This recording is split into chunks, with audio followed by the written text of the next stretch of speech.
Weight cutting is indeed a common practice in MMA, where fighters often engage in intense processes to shed excess pounds before a match. It has become a significant aspect of the sport, with the belief that if you're not undergoing a challenging weight cut, you might be at a disadvantage compared to those who are. Many fighters have experienced changes in weight classes throughout their careers, either moving up due to the difficulty of the weight cut, or coming down to enjoy a size advantage in a different class. And today, we'll explore those who took time to discover the most suitable division for them. Number 10 on our list is Jared Cannonier, a unique figure in the UFC middleweight division. Formerly a heavyweight, Cannonier underwent one of the most remarkable body transformations in UFC history. Starting with a weight exceeding 230 pounds, Cannonier secured the AFC belt and earned a UFC invitation. His debut in the organization was at a robust 235 pounds facing Sean Jordan, and unfortunately marking the conclusion of his undefeated streak. After one more heavyweight bout, Jared Cannonier opted to move down to the light heavyweight division at 205 pounds. However, even in this weight class, success didn't come easily. Standing at 5 feet 11 inches, he found himself outmuscled by opponents like Glover Teixeira, John Blachowicz, and Dominic Reyes. With only 3 wins and 4 losses in the light heavyweight division, Cannonier eventually made the decision to drop down another weight class to middleweight. A middleweight is only a light heavyweight who's very disciplined, they just cut more weight. Over the past 5 years, he has experienced only 2 losses at middleweight while securing 7 victories and earning a title shot. At number 9, we have Dan Hooker. And it might surprise many to learn that he has competed in various weight classes throughout his combat sports journey. He achieved success in kickboxing, securing the King of the Ring middleweight championship just a few years later. In 2014, the UFC signed him for a fight night card in New Zealand, and Dan Hooker initially competed as a 3-win, 3-loss record. His defeats came in decisions against Maximo Blanco, Yair Rodriguez, and Jason Knight. While Hooker remained competitive, he faced challenges like occasional knockdowns and lacked the same speed as some of his featherweight counterparts.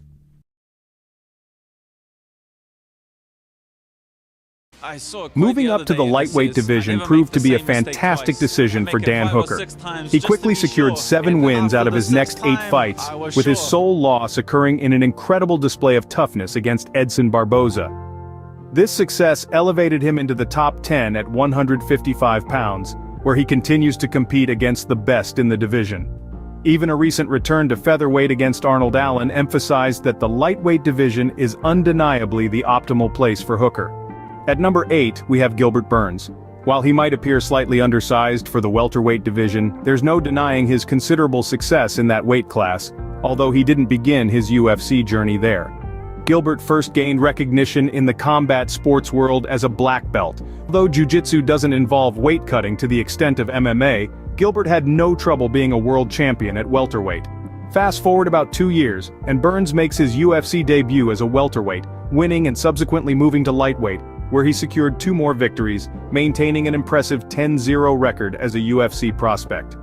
However, his fortunes took a downturn in the lightweight division over the next 3 years, posting a 5-3 record, including decision losses to Rashid Magomedov and Michel Prazeres. He appeared a bit drained and suffered his first career stoppage loss, being knocked out by Dan Hooker. Opting to return to welterweight, Gilbert Burns began dominating the division. He secured 4 consecutive victories, earning 2 Performance of the Night bonuses and eventually earning a title shot against Usman. At number 7, we have Kelvin Gastelum, a fighter with a history of weight-related challenges. If you've been following the sport for a while, you might recall Gastelum being the last pick on The Ultimate Fighter, but he ultimately won the season as a middleweight, despite standing at just 5 feet 9 inches. While it's evident that this height is on the smaller side for the 185-pound division, the question arises, was Gastelum truly better off at welterweight?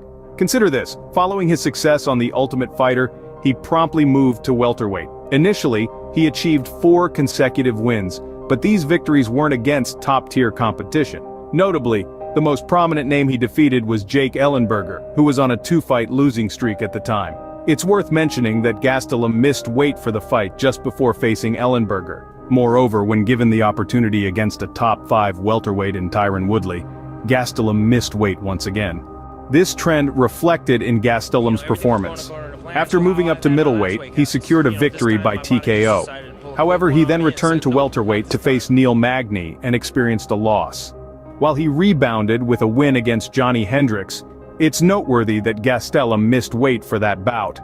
Subsequently, impressive performances eventually earned him a shot at the interim middleweight title against Israel Adesanya, where he gave the reigning champion the toughest fight of his career up to that point. Many, including Joe Rogan, have suggested that Gastelum should have resolved his weight issues and returned to welterweight. At number 6, we have Michael Bisping. Similar to Kelvin Gastelum, Bisping won the Ultimate Fighter in a different weight class than where he eventually competed in the UFC. However, unlike Kelvin, Bisping didn't make the switch right away, and initially it might not have been the best idea. His encounter with Matt Hamill revealed that perhaps 205 pounds wasn't the ideal weight class for him, as he struggled against the American wrestler's strength. Despite a controversial decision in his favor, the next fight against Rashad Evans, a tough heavyweight winner, reinforced the notion that light heavyweight might not be the best fit for Bisping. Subsequently, he made the move to middleweight. Although initially unfamiliar with weight cutting and resorting to dieting and starving to reach 185 pounds. At number 5, we have Chael Sonnen. The notorious bad guy commenced his MMA journey as a light heavyweight. In 2005, Chael received his inaugural UFC invitation, competing in the light heavyweight division. He faced Renato Sobral and found himself ensnared in a triangle choke. In a similar scenario, just a few months later, he experienced the same fate against Jeremy Horn. Upon his return to the UFC 3 years later, Sonnen had shifted to the middleweight division, where his wrestling prowess proved to be more effective. This transition suggested that middleweight was likely the division he should have been in all along.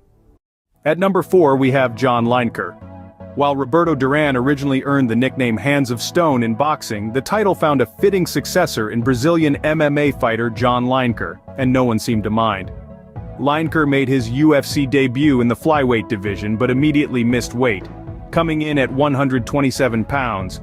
Despite this, he won Fight of the Night against Luis Galdino, but was also submitted via guillotine. Over his next 7 UFC fights as a flyweight, he lost only 1, but missing weight in 3 of them seemed to have an impact. In his bout against Ali Bagautinov, Lineker appeared to lack the speed necessary to compete with the division's best. It became evident that he had been making significant sacrifices, both physically and in terms of performance, to meet the flyweight weight limit.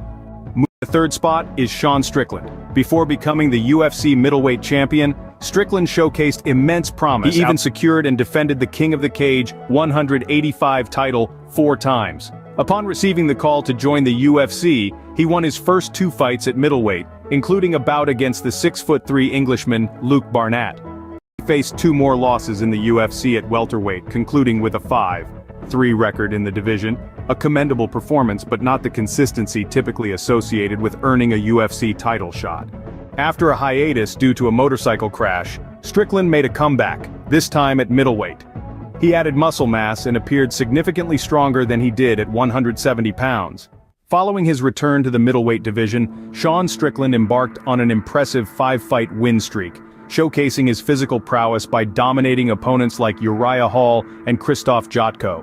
Since moving back to 185 pounds, he has won 8 times and suffered only 2 losses. Interestingly, both defeats were to fighters who have competed above the 185-pound weight class. Second spot is Charles Oliveira, widely known as Do Bronx, a fighter who has navigated through various weight classes over his 15-year career. Beginning as a welterweight in Brazil, he later transitioned to lightweight, amassing an impressive 12-0 record on the regional scene before entering the UFC. In his initial lightweight bouts, Oliveira secured 2 victories by submission, but faced setbacks against divisional elites Jim Miller and Donald Cerrone. After 5 years in the division, he held a 7-5 record in the UFC featherweight category, having missed weight 4 times. It became evident that Oliveira was compromising himself to make the weight, appearing drained and vulnerable to strikes when tagged on the chin. After experiencing a noticeable decline in power and punch snap, Charles Oliveira suffered consecutive losses to Anthony Pettis and Ricardo Lamas, the latter incident involving Oliveira missing weight by a significant 9 pounds. He tipped the scales at 155 pounds for that bout and still faced defeat. Following these setbacks, Do Bronx made the pivotal decision to return to lightweight, a move that would prove to be one of the best in his career. In this division, he defeated Bellator champion Will Brooks, and despite a loss to Paul Felder, embarked on an impressive 11-fight win streak. Claiming the #1 spot is Anthony Johnson, who is widely regarded as one of the hardest hitters in the light heavyweight division. Got him right away. Interesting. Oh! Just like that! Good Lord. Despite his vicious knockout power at 170 pounds, Johnson struggled with the weight cut. And even though he secured numerous brutal knockouts, his weigh-ins looked visibly painful. While he remained a formidable force at welterweight, he suffered submissions from opponents in the division. The move to middleweight and a subsequent failure to make weight by 11 pounds led to his release from the UFC. Joining Titan FC at middleweight, he encountered weight issues again at 185 pounds. Ultimately, Johnson made a pivotal career decision by moving up to light heavyweight. Over the next 5 years he won 11 fights, even securing a victory at heavyweight over Andrei Arlovsky. Daniel Cormier was the only opponent who could withstand him in the light heavyweight division. As a light heavyweight, Johnson showcased even more power, became challenging to take down, and no longer had to contend with the speed of welterweights. This transition solidified his status as one of the greatest knockout artists in MMA history. And that concludes this video. Thank you for watching. Remember to like and subscribe and stay tuned for the next video.